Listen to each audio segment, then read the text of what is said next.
Hello and God bless you. I'm Pastor Grace Donald and you're welcome to my channel. I'm here doing the Lord's business, just occupying till He comes. Please subscribe to this channel for more life transforming videos that will boost your faith and turn you into that true worshiper that the Father seeks. Follow me closely on today's broadcast and I assure you that you will be blessed. Welcome to the program, My Testimony. This is a testimony train and I'll be taking my testimony gradually. And for everyone who likes to be a part of this testimony train, you have a testimony to show the world the goodness of the Lord in the land of the living, please be free to contact me and we'll hear your testimony on this channel. Yes, we'll do that if you give us the permission to. Alright, a continuation of my testimony. I completed my university education and 2007, that was when I completed my university education, and while I was waiting for my service, waiting for my NYSC, youth corps, I was functioning in the church. I was in drama unit. Something particular happened that is of very important note to mention in this testimony. I'm going to mention it and I know it's going to help a lot of people who are single, married, everyone. So that's what I'm going to talk about it because it's very important.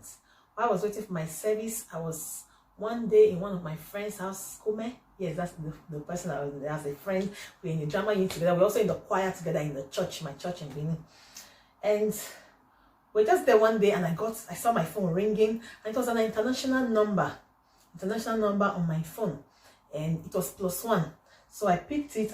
Before I picked it, I was like, Kume, who is calling me with an international number? I don't know anybody that that should be calling me with an international number. I didn't have anybody abroad then, no member of my family that was close enough, They were all far relatives that I probably was not even close to. I was not even close to.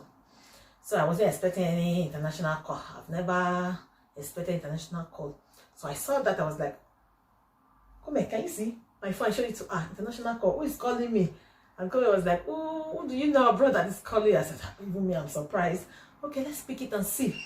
So I picked the call. Hello, and I heard one, American intonation, I was like, is this person trying to form for me, with the way the English was sounding?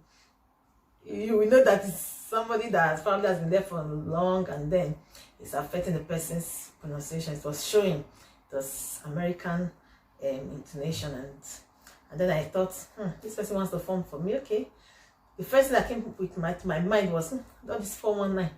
I can change number. 419 was very popular then.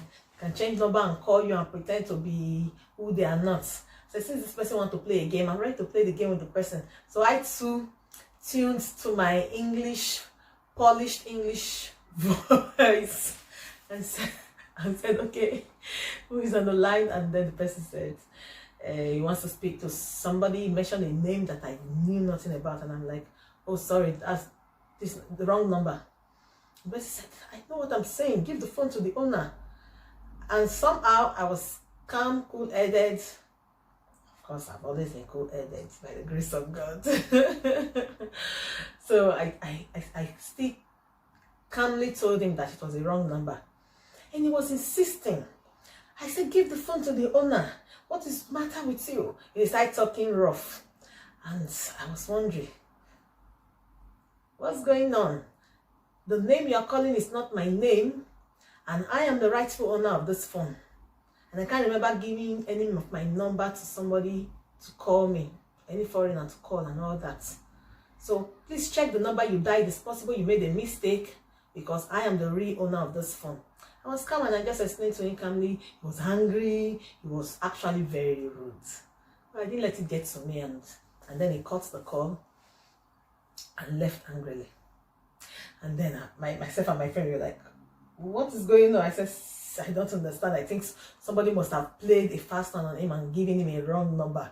And the way it sounded, it was obvious that a lady must have, given him a wrong number. So just let it go, and then I actually felt it was 419 until I knew his plight. So I let it go. The next day, the man called me back and was apologizing. He said he realized that number was wrong, as in the person that he expected to reach out with that number probably gave him the wrong number, and that he's so sorry about how he was rude to me. That what touched him was my attitude towards him, that in spite of his rudeness, I did not insult him. I was still patiently answering him, and he was just like, what has he done? He needs to call me back to apologize to me. And I said, well, your apology is accepted. I'm not angry with you. People can make mistakes, one of those things. And then I said, I've let it off. That's it. And he was like, how were you so calm? That normally every normal human being would have said, every normal human being would have just insulted you, You are the one that called wrong, and you are the one that was insisting and still talking rudely to the person. He said he was impressed with my calmness, and he thought he should call and apologize. I said, apology accepted, no big deal.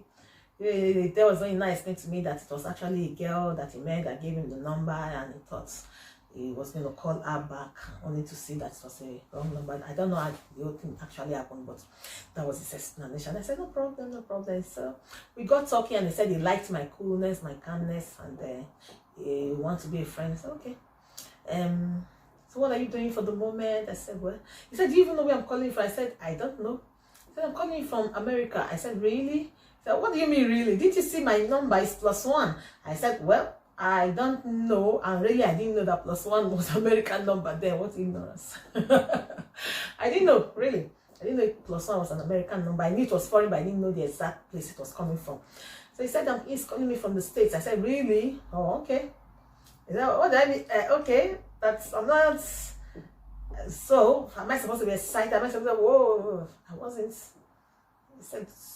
He said, you don't believe I'm calling from America? I said, do I need to believe? Does it matter? You don't believe me? I said, anybody can call from anywhere and change number.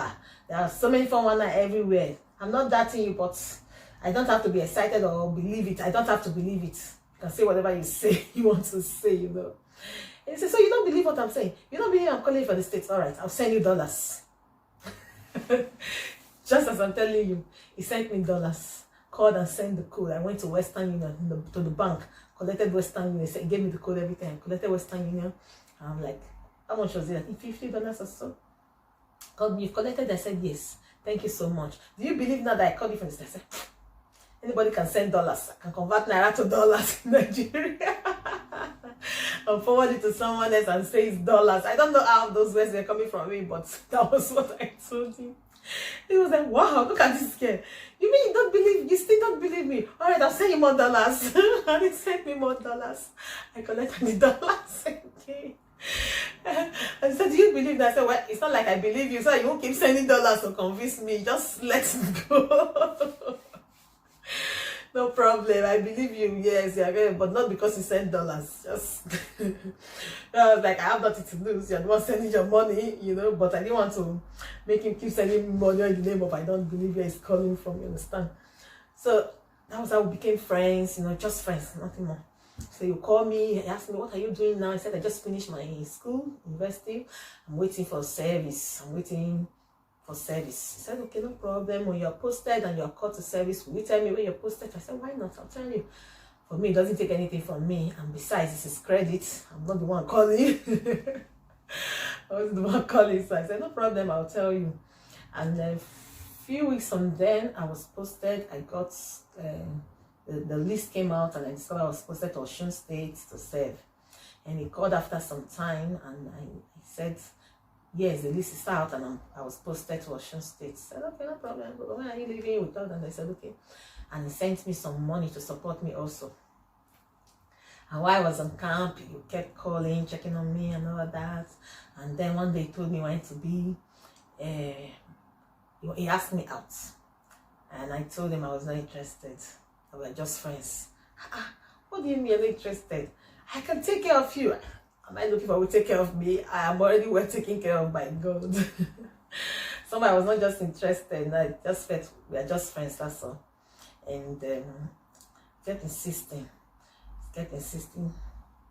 We're just friends. So we call, we talk and talk. I said, I'll take care of you, this is that. I said, are you sure you're a Bini girl? Because he got to know I'm a Bini girl. Are you sure you're a Bini girl? I'm a Bini girl. You're the only Bini girl I've seen that doesn't like having fun. That doesn't like, you're so different. I said, well, that's why I'm a Christian. As a Christian, you have to be different, you understand? So we got talking and became friends, just that.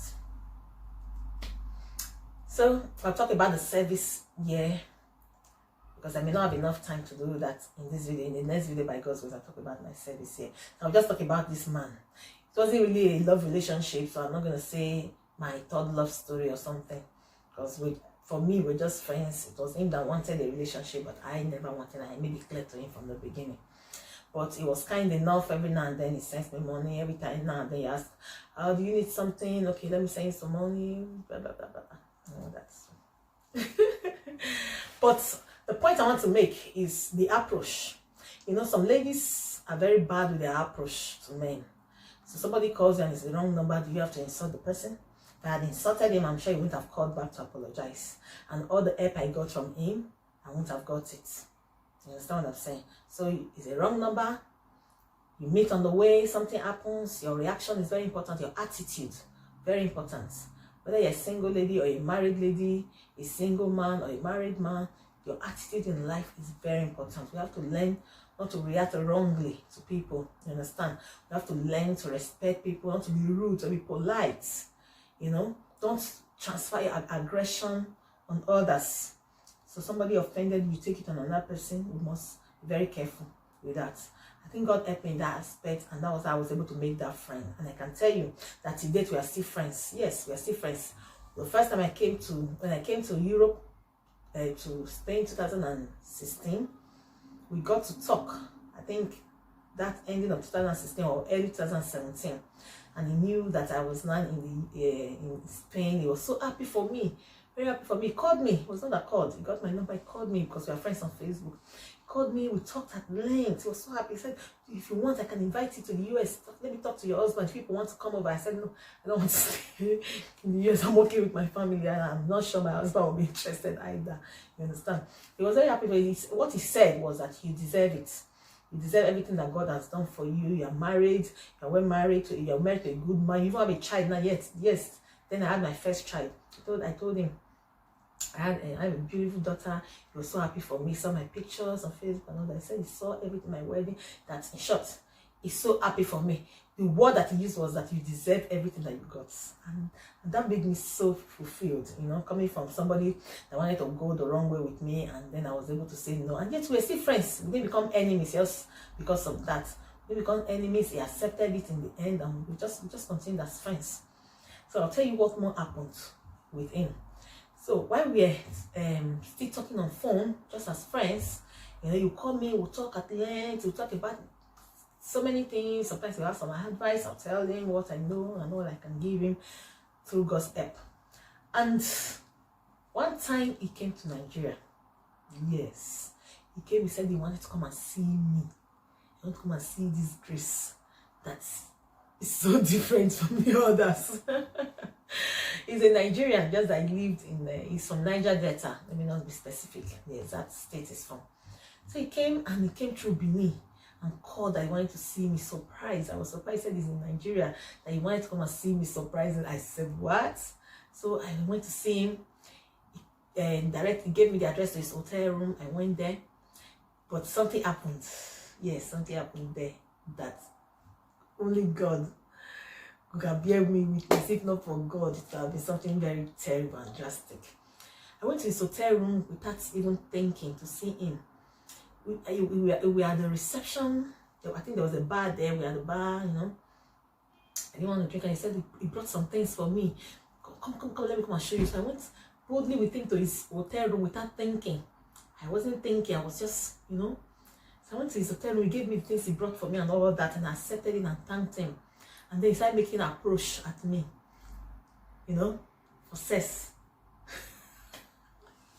And And I said, no. So you mean I came all the way from US and I brought all this for you and you won't even allow me to, you know? I said, no, you've always known that I can't do this. You know my kind of friends. I'm a Christian, I can't do that. And then he wanted to stay in his cajole, try. No. And God saved me that day. I'll tell you one thing I did. I don't even know how the idea came to me. There was orange by his table, his bedside. There was orange there, a plate with orange, and then a small knife for the orange. When I saw that he was pushing the direction that I was scared of, I took the knife. and I held it to myself. I said, if you come near me, I will stab myself. Every time I think about it, I can't believe how it happened. I said, I will stab myself. I told myself I will keep myself and my husband, and I'm not going to lose it like this. I want to keep this for my husband. I will not lose my virginity like this.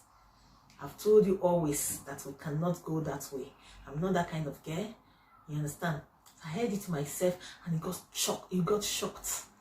He paused. He didn't come near. He didn't come near me again. Then he said, please drop the knife. Drop the knife. I won't touch you. I won't come near you. I won't even come near you. And he gave me space. He said, I won't come near you. I won't come near you. Drop the knife. I said, open the door. Because the door was actually, I didn't know, he locked the door as we entered. I said, open the door. Because when we entered and he locked, I was like, no, you don't have to lock the door. Because I've always believed, you know, with my SU and my training, if you enter the door with a man that's not your husband, the door should be wide open. That is the training I had, and that is what I've always done. So as I entered, I leave the door open. Said, you know where I come from? I have to be, before your people, you'll come and kidnap me, you know, that was what he said. So I thought he had no ulterior motives. Until that happened, I told him, open the door. If you want to drop this knife, you have to open the door. And he opened the door. He said, take the key. The door is open. And I opened the door wide open. I stood by the door. Save at last. I stood by the door. And then he said one thing. He said, pray for me. You could see the remorse on his face. He said, pray for me. I'm so sorry that I wanted to push you to do this. Please pray for me. I said, pray for you for what? He said, pray that God will forgive me and that God will take care of my journey to Nigeria and my journey back to the US. Since what I came for now, I can't get it. Please pray for me. And I said, okay, no problem. In my mind, I still thought it was a trick. So I didn't close my eyes. I opened my eyes and prayed for him. He knelt down and took the prayer sincerely. And I prayed it without, with my eyes open because I was still skeptical in case he had other things coming. And then after the prayer, I told him I was leaving. And he saw me off and gave me transportation back. And I went to see him there with the intention of going from there to his church because there was service in church that same evening. So on the way back, I was on a bike. I was thinking, God, so is this how I would have just loved me? It would have been so stupid. What would I have said? How would I have explained it? That I was this stupid, followed the man to the hotel room? Please, ladies, don't try it. You may not be as lucky as I was. I don't think I was just lucky. I think God just helped me. It's not luck. It was God, favor, grace that covered me, that spoke for me. And thank God it was repentance. So he called me thereafter and told me he was going to his States. Since I was the reason he came through Benin. Since I didn't get to see him, let him go to his state. He even said to me funny that let him go and look for one woman that he would use to cool off before he returns back to the States. And then he started joking with me. I can't believe you're a believe woman. You don't know how to have fun. Okay, just be my girlfriend. Even if you don't want to marry, just be my girlfriend. I said, I can't be your girlfriend. I don't know how to do girlfriends. I don't do girlfriends. If I want to marry, I marry. And I cannot marry you. He said, just be my girlfriend. I'll take care of you. I'll spoil you with money. Have the money, blah, blah, blah.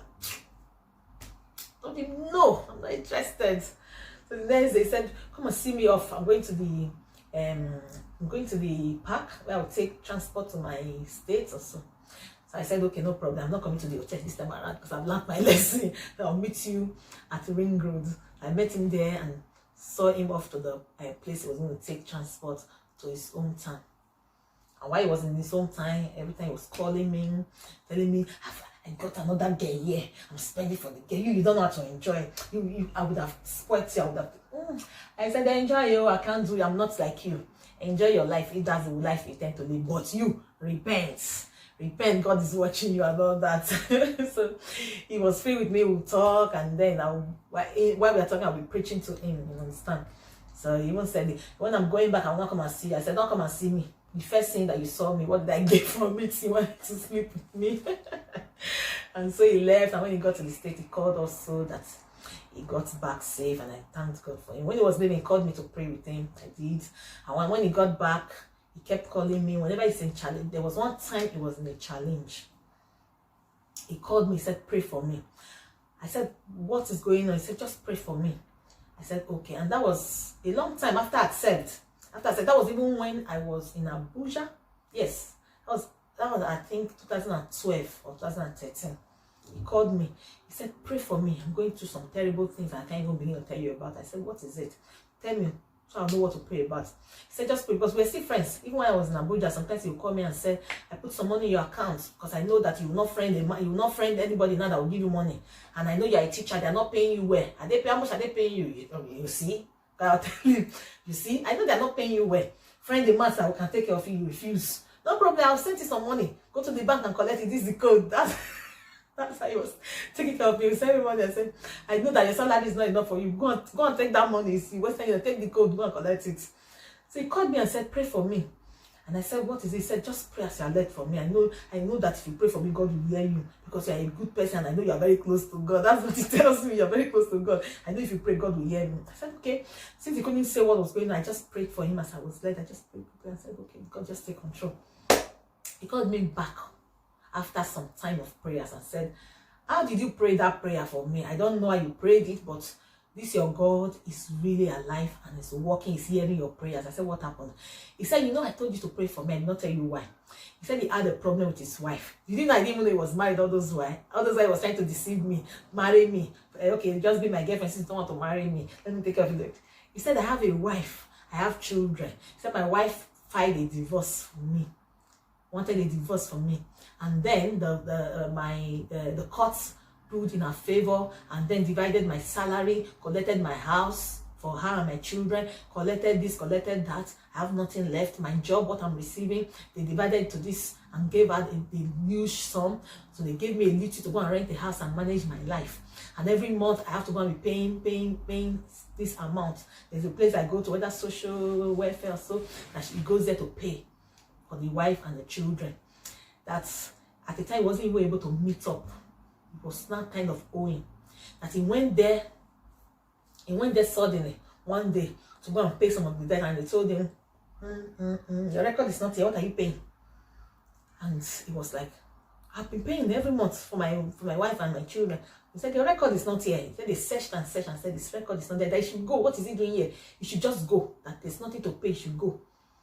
He said he was shocked that on the way he called his wife and said, I was supposed to go and pay some money, and they said my record is not there. And the wife said, just go. I don't want to trouble you again. Just go. Just go and collect bride price on my people, because the wife is also in Nigeria. Go and collect bride price on my people, and I just decided to let you go.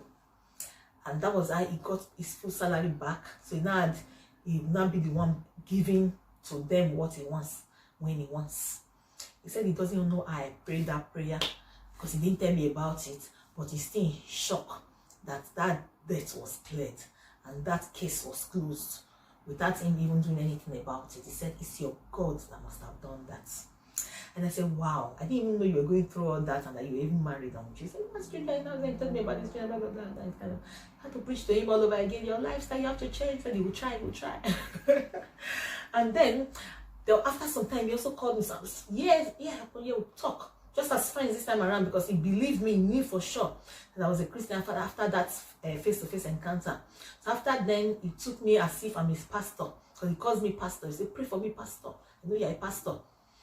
So I became like a pastor, And every time I pray with him and something comes through for him, he will send me money again. And then there was a time he wanted to invest in Nigeria. He said he wanted to invest in Nigeria. And he said, if not that you're in Abuja, I would have preferred you to come and go and handle this thing for me, because these people, they are eating me up. He was reading his screen. He said, you're a teacher, so you'd have been able to know what to do. I said, well, I would have been able to help you. So he will call me to ask about the school structure, the things that should be in the school that will make it standard. I gave him everything I can do to help him. Always in touch, even up till when I came to Europe, in touch. Just one missed call, just one mistaken call brought about a lasting friendship that made him an helper to me, and then that made the glory of the Lord to rub off in his life. So some of us are dreaming away our helpers with our attitude, with our words. The Bible says soft answer turneth away wrath. With our words, we have driven away people that would have been a blessing to us. We must be careful with our words. The Bible says that our words should be seasoned with salt. Seasoned with salt. Let's be careful the way we react to people. People that may even mean bad for us. Your reaction can turn their bad intentions to good. People that mean well for you can also be a blessing to you.